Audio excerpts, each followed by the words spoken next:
할렐루야. 오늘 하나님 앞에 나와 예배드리는 우리 모든 성도 여러분들 주님의 이름으로 환영하며 축복합니다. 추석인데 상당히 더웠습니다.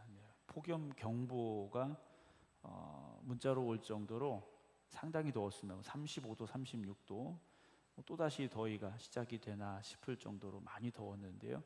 또 예배 전에는 갑자기 또 폭우가 쏟아져서 또 오시는 길이 불편하지 않았을까 이렇게 생각을 합니다. 이게 날이 더워지면, 날이 더울 때는 음식이 상하기가 쉽죠. 그래서 냉장고에 넣어도 상하는 경우도 있고, 밖에 놔두면 쉽게 상해서 먹을 수 없는 그런 상황이 되기도 합니다. 근데 이 상한 줄 모르고 음식물을 먹으면 몸에 병이 생기게 되죠. 식중독이 생기게 되고 또 다른 병들이 오게 되고 고생을 많이 하게 됩니다. 우리는 항상 좋은 것을 먹는 사람들이죠. 뭘 좋은 걸 먹습니까? 하나님의 말씀을 먹는 사람들이에요. 이건 상한 게 아닙니다. 좋은 거죠. 항상 우리에게 좋은 것을 먹이시는데, 좋은 걸 먹는데 뭐가 이게 좋지 않은 게 나오는 경우가 있다는 거죠. 여러분, 하나님은 우리에게 좋은 걸 주시는데 우리의 입을 통해서 나오는, 또 우리의 행동을 통해서 나온 것들이 좋지 않은 경우들이 있습니다. 좋은 말씀을 먹었으면 그 말씀이 우리를 새롭게 하고 우리를 변화시켜서 정말 하나님의 영광을 높여드리는 말, 그런 행동을 해야 되는데, 이상하게 좋은 걸 먹어도 나쁜 행동들이, 나쁜 말들이 나오게 되더라는 거죠. 이스라엘 백성들은 누누이 계속 말씀드립니다만 광야에서 40년 동안 만나만 먹고 살았습니다. 하나님이 주시는 만나만 먹었어요. 그러니까 하나님과만 40년 동안 광야에 살았던 사람들입니다. 근데 이상하게 그들이 그것만 먹고 살 수 있는 사람들이 되어져야 되는데, 가나안 땅에 들어와서 다른 것도 먹기 시작하지 않습니까? 우상을 섬기게 되고, 심지어 예루살렘 성전에 우상을 들여놓고 우상의 제단까지 만드는 악한 일들을 그들이 서슴지 않고 버려가고 있었다라는 것이죠. 그래서 하나님께서는 그들을 향하여 진노하시고 심판하시게 됩니다. 그 심판에 대한 말씀이 에스겔서를 통해서 계속 기록이 되어지고 있고, 또 에스겔을 통하여서 선포되어지고 있는데요. 오늘 그 중에 이제 24장의 말씀을 함께 나누게 됩니다. 오늘 24장 1절, 아홉째 열째 달 열째 날에 여호와의 말씀이 내게 임하여 이르시되, 에스겔서는 계속 반복적이죠. 하나님 말씀이 임하셨고, 하나님 말씀하셨고, 에스겔을 선포했고, 그런 일들이 또한 일어날 때는 이스라엘 백성들이 하나님이 하나님이시구나, 이걸 알게 될 것이다, 이런 이제 반복적인 내용들이 나오고 있는데요. 2절에서는 인자여 너는 날짜 곧 오늘의 이름을 기록하라 라고 되어 있습니다. 그러면 포로로 끌려오고 이제 아홉째 해 열째 달 열째 날이, 이 날이 무슨 날이냐? 바벨론의 느부갓네살 왕이 예루살렘을 포위하기 시작한 날입니다. 이제 예루살렘의 멸망이 바로 눈앞에 다가온 날이라는 거죠. 이제 남은 건 뭡니까? 예루살렘 성을 이 바벨론 군대가 포위를 하고, 고립된 이 이스라엘 백성들은, 유대 백성들은 예루살렘 성 안에서 죽음을 기다리고 나라의 멸망을 바라볼 수밖에 없는 처지가 되고 말았다라는 거죠. 여러분, 우리가 희망을 향해 나아갈 때는 어떤 그래도 기대가 있고 버텨낼 힘이 있습니다. 그런데 끝이 보이는, 즉 절망의 끝이 보이는 그 순간을 향하여 갈 때는요, 힘이 빠지죠. 힘이 빠지는 겁니다. 여러분, 요즘 목사님들 만나면 그런 얘기들 많이 합니다. 무슨 얘기를 하냐면 한국교회 10년, 20년 뒤 얘기를 합니다. 그러면 목사님들이 대부분 절망적인 얘기를 하셔요. 지난번에도 어떤 목사님을 만나서 이렇게 얘기를 하는데 상당히 절망적입니다. 지금 교회, 도시교회도 비슷하긴 합니다만, 우리 한국교회의 주된 주축이라고 할 수 있는 분들을 보면 60대, 70대, 80대입니다. 60대, 70대, 80대예요. 교회에서 40대, 50대를 찾기 어려운 교회들도 참 많습니다. 대부분이 60대, 70대, 80대예요. 그러면 10년이 지나고 20년 지나면 이분들이 어떻게 됩니까? 80대, 90대, 100세가 되는 시점이 온다라는 거죠. 그러면 교회는 어떻게 되겠는가라는 거죠. 어떤 분이 얼마 전에 이제 교회 임지를 옮기셨어요. 임지를 옮기셨는데 그분이 하시는 말씀이 뭐냐면 여기서 계속 장례만 치를 것 같다라는 얘기를 하시더라고요. 물론 뭐 더 다른 어떤 부흥이나 어떤 소망을 말할 수 있겠지만 현실만 놓고 본다면 한국교회 현실이 그렇게 보인다라는, 목사님들이 야, 앞으로 목회할 사람들은 정말 힘들겠구나 라는 절망적인 이야기들을 많이 하십니다. 끝이라는 게 보이지 않습니까? 그런데 그건 우리가 보는 것이고 우리가 생각하는 거죠.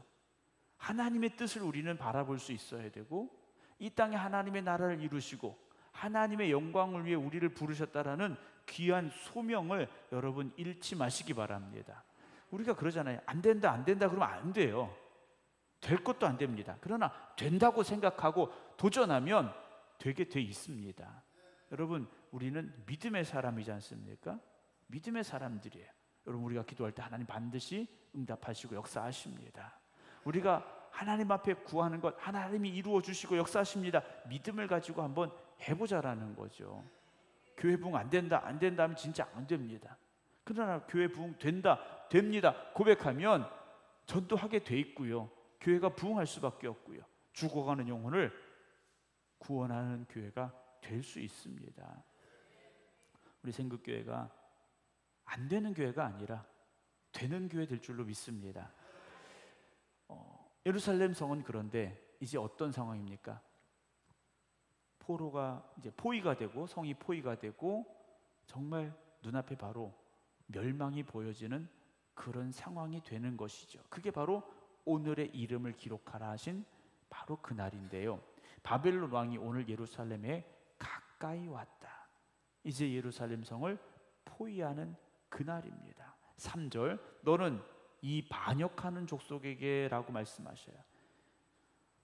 유대 땅 예루살렘에 있는 이들을 향하여서 하나님께서는 반역하는 족속이다 라고 말씀을 하십니다. 내 사랑하는 백성들이라고 하나님 말씀해 주셔야 될 텐데 반역하는 족속이라고 말씀을 하셔요. 누구에게 반역했습니까? 하나님에게 반역한 겁니다. 하나님의 말씀에 불순종한 거죠. 말씀을 떠난 겁니다. 그것이 하나님 앞에는 반역이라는 거죠. 오늘 우리는 어떻습니까? 언제나 어디서나 하나님의 말씀에 순종하고 있습니까? 정말 말씀만 따라가고 있습니까? 그렇지 않다면 우리 역시 하나님을 반역하고 있다라는 거죠. 불순종하고 있다라는 겁니다. 그런 이스라엘 백성들을 향하여 비유를 베풀어서 이야기를 해라 하시면서 가마 하나를 걸어라 라고 말씀하셔요. 우리가 생각하는 그런 뭔가를 끓이는 큰 가마를 이야기하는 겁니다. 그걸 걸고 4절 5절 물을 붓고 양떼에서 한 마리를 골라 각을 뜨고 그 넓적다리와 어깨 고기의 모든 좋은 덩이를 그 가운데 모아 넣으며 그랬습니다. 뭘 넣으라고 그랬습니까? 고기를 넣는데 나쁜 게 아니라 좋은 걸 넣으라 그러셨어요. 고기 덩이에 좋은 걸 넣으라고 하셨습니다. 그리고 고른 뼈를 가득히 담고 그 뼈를 위해 가마 밑에 나무를 쌓아놓고 잘 삶되 가마 속에 뼈가 무르도록 삶아라 그랬습니다. 그러니까 흐물흐물해질 때까지, 우리로 말하면 뭐 이제 뭐 설렁탕 뭐 이런 거 끓이듯이 뭐 뼈가 들어가는 게 뭔가요? 하여튼 그거 뼈국 끓일처럼 흐물흐물할 때까지 삶아라 그러셨어요. 하나님께서 왜 지금 이 말씀을 하시는가? 예루살렘 성이 그렇게 될 거라는 거죠. 자기들은 선택받은 민족이라고 생각했고 예루살렘이라는 하나님이 택하신 그 성 안에 살고 있어서 특별한 사람들이라고 생각했어요. 그리고 지금 포로로 끌려간 이들이 있는데 자기들은 아직 남아있는 거예요. 그래서 우리는 하나님이 지켜주신다고 착각하고 있는 사람들이에요.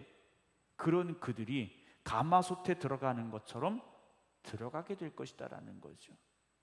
들어가서 어떻게 됩니까? 뼈가 무르도록 삶을 지어다라고 하나님께서 에스겔에게 말씀을 하고 계시다라는 거죠. 여러분, 하나님이 우리를 사랑해 주시고 하나님이 우리를 인정해 주셔야 됩니다. 우리들 스스로 만족하는 것 같고 안 돼요. 우리들 스스로 만족해서는 안 됩니다. 아이들이 이제 뭐 태권도 학원, 피아노 학원 어렸을 때 다니잖아요. 초등학교 때 이렇게 다니면 대회를 나갑니다. 뭐 태권도 대회, 피아노 대회 이런 걸 나가요. 근데 저희 아이들도 어렸을 때 피아노 학원 좀 다녔는데 그때 무슨 뭐 이렇게 콩쿠르를 나가더라고요. 근데 가서 보니까 뭐냐, 애들 상 하나씩 다 받아요. 네. 최우수상이 제일 잘한 게 아니에요. 뭐, 네. 그 위에 뭐 또 다른 상도 있고 이렇더라고요. 태권도도 마찬가지더라고요. 웬만하면 아이들 길을 세워주려고 상을 다 줘요. 여러분, 우리끼리 잘한다고 칭찬해주고 인정해주는 거 아무 소용 없습니다. 여러분, 누가 나를 칭찬할 때, 누가 나를 인정해줄 때 여러분 그런 소리에 여러분의 마음이 혹해서는 안 됩니다. 내가 잘하는 줄 물론 잘하고 계시지만 그런 소리에 귀를 기울이고 그런 소리에 기분 좋아져서는 안 됩니다. 야, 누가 오늘 나 믿음 생활 잘한다고 했어. 기분 좋고. 누가 나 열심히 봉사한다고 그래서 마음이 뿌듯하고. 여러분, 그것이 아니라 하나님이 인정하시는 믿음 가지시기 바랍니다. 우리끼리 아무리 인정하고 제가 뭐 연말에 뭐 신앙생활 1등상, 뭐 금상 이런 거 준다고 해서 되는 게 아니지 않습니까? 하나님 주시는 면류관, 영광의 면류관을 기대하시고 소망하시고 하나님의 마음에 합한 여러분 되시기 바랍니다. 예루살렘에 남은 백성들은 자기들이 1등인 줄 알았어요. 제일 잘하는 줄 알았어요. 제일 좋은 사람인 줄 알았어요. 그런데 그렇지 않았다라는 거죠. 6절입니다. 그러므로 주 여호와께 이같이 말씀하셨느니라. 어떤 것입니까? 피를 흘린 성읍, 녹슨 가마, 곧 그 속에 녹을 없이 하지 아니한 가마여 화 있을진저 제비 뽑을 것도 없이 그 덩이를 하나하나 꺼내라 라고 말씀하십니다. 녹이 슬어 있다라고 말씀하셔요.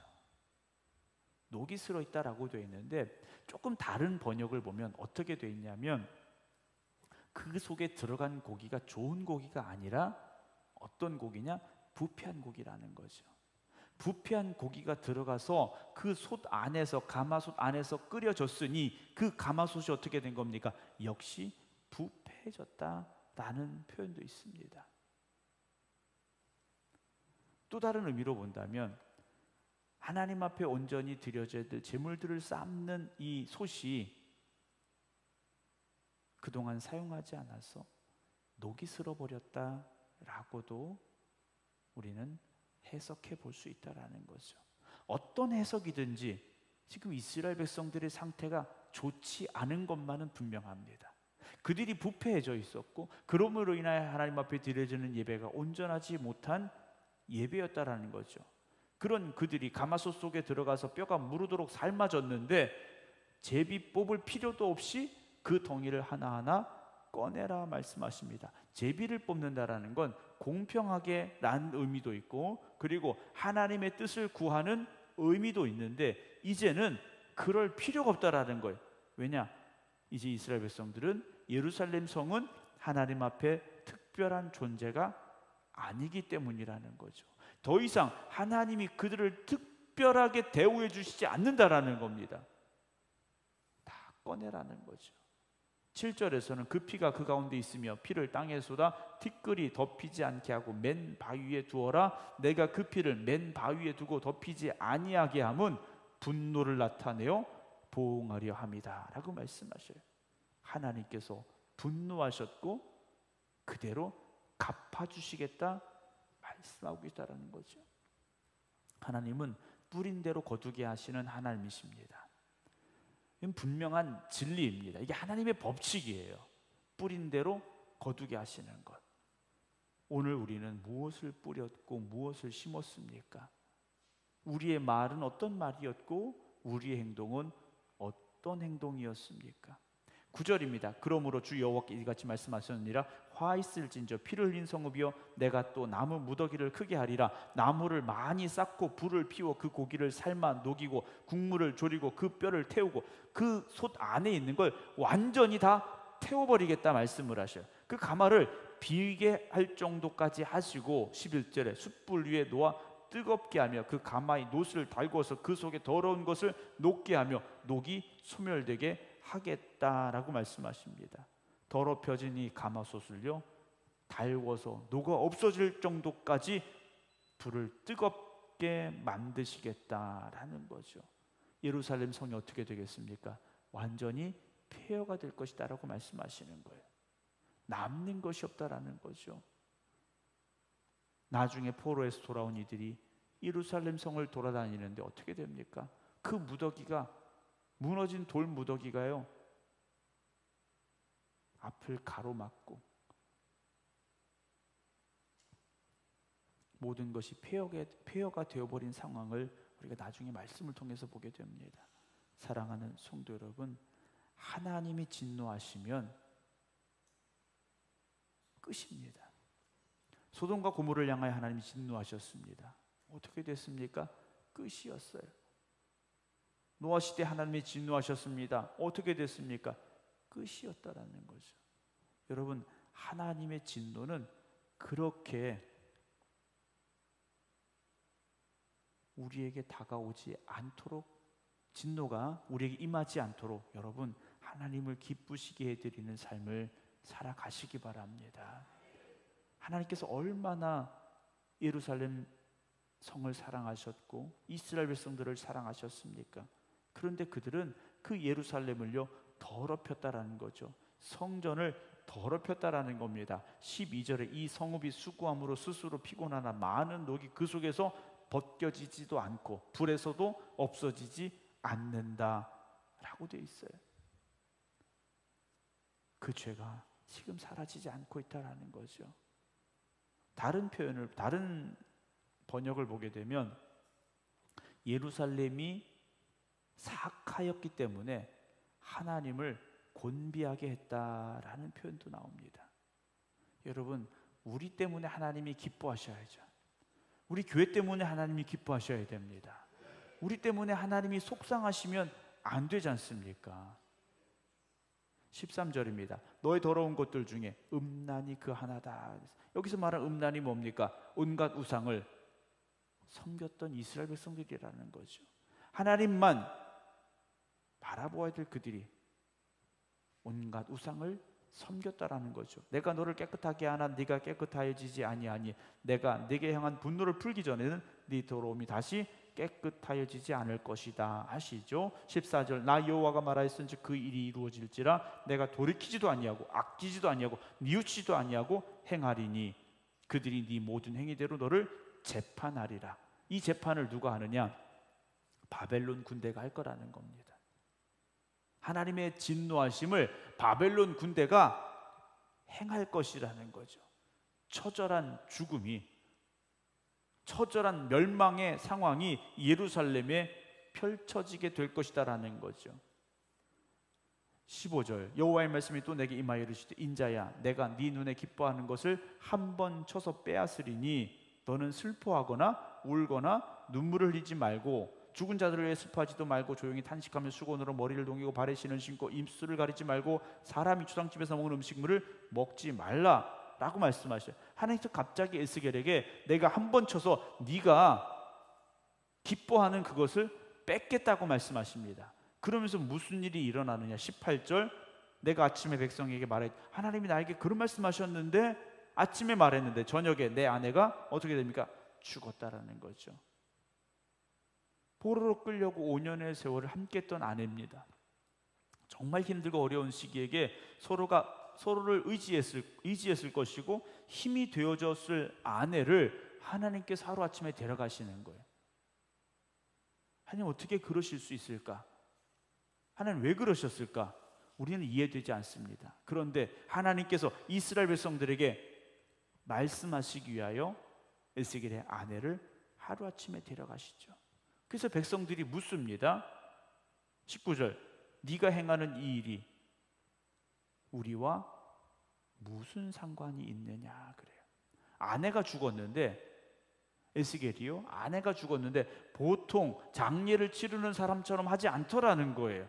그래서 백성들이 물어보는 겁니다. 아니 아내가 죽었는데 부인이 죽었는데 당신 왜 그러고 있느냐 물은 거예요.